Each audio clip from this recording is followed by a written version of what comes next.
won every other state. That's the only state. It's funny because I won Indiana all 3 times by a landslide. And I wasn't working on it very hard. Would have been nice. I think we would have picked up 2 seats if we did that. You had one gentleman, the head of the Senate, I guess, Bray, whatever his name is. I heard he was against it. He'll probably lose his next primary. President Trump reacting to the Indiana Senate rejecting a redrawing of the state's congressional maps. Now, that vote came down this afternoon after 3 hours of debate. This is the first time a Republican-led state legislature has rejected President Trump's call to redraw maps to favor Republican candidates. News 8's government reporter Garrett Bergquist shows us how it unfolded. The Trump administration spent 5 months pressuring Indiana lawmakers to redraw the maps. That included 2 visits from the vice president and even a phone call from President Donald Trump himself. But that was not enough to convince even a majority of Senate Republicans. This was the moment the vote became official. 19 for redistricting and 31 against.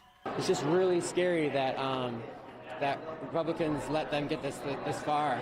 I'm thankful for the Democrats who stepped up today and the Republicans who stood their ground against, just overstep. The vote means your U.S. House district will not change for the 2026 election. The proposed maps would have given Republicans control of all 9 of Indiana's U.S. House seats.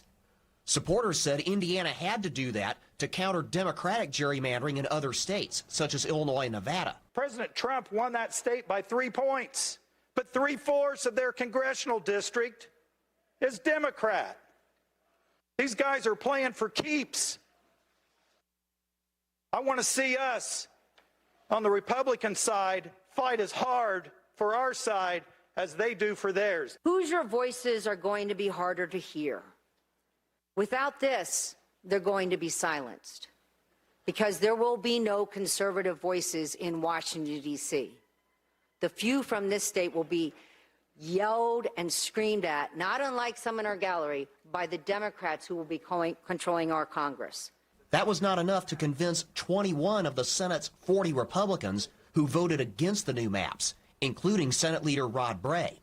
Clay County residents are unhappy that their county would be drawn into a district with Indianapolis and central Indiana suburbs. There are many in west central Indiana who have not forgotten the Indianapolis-based politicians who secretly planned a LEAP district benefiting Boone County. For their part, Democrats say the maps would have lumped together communities in different parts of the state with vastly different needs. When it came to this bill, it really struck a nerve, and we heard that out in the State House today, and we certainly have heard it for the last almost 5 months. And so it's been a win for Hoosiers.